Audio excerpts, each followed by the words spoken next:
কোনো হিংসা, কোনো যাতে দ্বন্দ্ব, কোনো যাতে মারধর ভয় ভাবুকি হব নালাগে।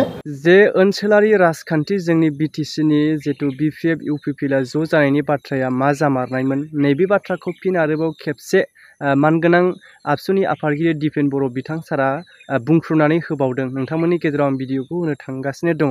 जिहेतु गोबां खौसेथि जानांगौ मोनसे दोहौ सोमजिदोंमोन जोंनि गेजेरावहाय, नाथाय फैयै फैयै जोबथा बुब्लियावहाय गावबागाव थेरा बेरा जानानै सिंगोलै गेलेनाय पार्टिफोरखौ जोङो नुनो मोनबाय। जिहेतु हारिनि सार्थआव माहारिनि सार्थआव जोङो हारिखौ गेरेमसा हारि दानांगौब्ला बे समाव खौसेथिया गोनांथार ना, जोंनि मोनखानाय थाखानाय जे फांसनफोरखौ लाखिनांगौब्ला जोंनि खौसेथिया गोनांथार नैबेबायदि बुंलायनानै दा मानि थाखाय जादिया आरो मा जानो थांगासिनो दङ नैबे भिडिअखौ जोबजासे नायलाय।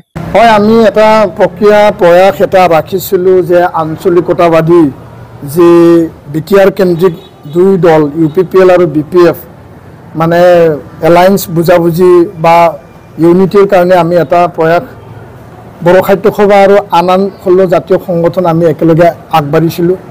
দুইলানি আমাৰ আলোচনা হ'ল আৰু আমি প্ৰমোদ বড়ো ডাঙৰীয়া ইউপিপিএল সভাপতি, হাগ্ৰামা মহিলাৰী ডাঙৰীয়া বিপিএফ সভাপতিক আমি চিঠি প্ৰেৰণ কৰিছিলোঁ যে বেলেগ বেলেগে আমি আলোচনা কৰিব বিচাৰোঁ।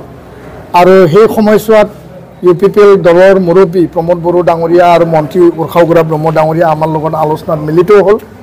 আৰু সেই সময়ছোৱাত হাগ্ৰামা মহিলাৰী দলৰ পৰা আমালৈ চিঠি পঠালে, কিন্তু তেওঁলোকে সৰুৰে আমাৰ লগত আলোচনাত নবহিলে বা আলোচনাৰ কাৰণেও কোনো প্ৰতিনিধি তেওঁলোকে নপঠালে।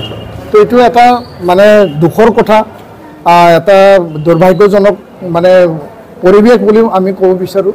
যিগৰাকী হাগ্ৰামা মহিলাৰী ডাঙৰীয়াই নিজেই মানে বাৰম্বাৰ আমাক আহ্বান জনাইছিল যে এফচুৱে দায়িত্ব লৈ পেলাই তেওঁলোকে নিজৰ কাম সম্পন্ন কৰা নাই বা প্ৰমোদ বড়ো ডাঙৰীয়া আৰু মোৰ লগত আলোচনাত বহা ব্যৱস্থা কৰা নাই।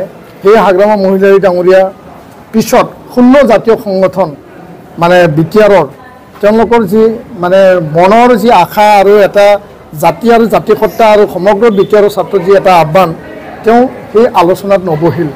তো কিয় কাৰণে নবহিল তেওঁ পিছলৈ এই কথাও খোলাকৈ নক'লে আৰু আমি চিঠিও দিছিলোঁ, এই চিঠিৰ আমি ৰিপ্লাইও নাপালোঁ। তো এই যি মানে এলায়েন্স বা বুজাবুজি সেইটো সম্পন্ন নহ'ল, আমি স্থগিত ৰাখিলোঁ। আগন্তুক ৰিজাল্টৰ পিছত যদি পৰিৱেশ পৰিস্থিতিয়ে কম্পেল বাধ্যতা কৰে তেতিয়াহ'লে আমি পুনৰ এই প্ৰক্ৰিয়া আমি আৰম্ভ কৰিম আৰু আনহাতেদি সেই পৰিৱেশে ইয়াৰ ওপৰত নিৰ্ভৰ কৰিব। তো আমি আশা কৰিছোঁ যে বিটিআৰৰ অধিঘোষণা যিহেতু জাৰি হ'ল, বিটিচি নিৰ্বাচন 2025 40টা পৰিষদীয় সমষ্টিত নিৰ্বাচন হ'বলৈ গৈ আছে। কোনো হিংসা, কোনো যাতে দ্বন্দ্ব, কোনো যাতে মাৰধৰ ভয় ভাবুকি হ'ব নালাগে।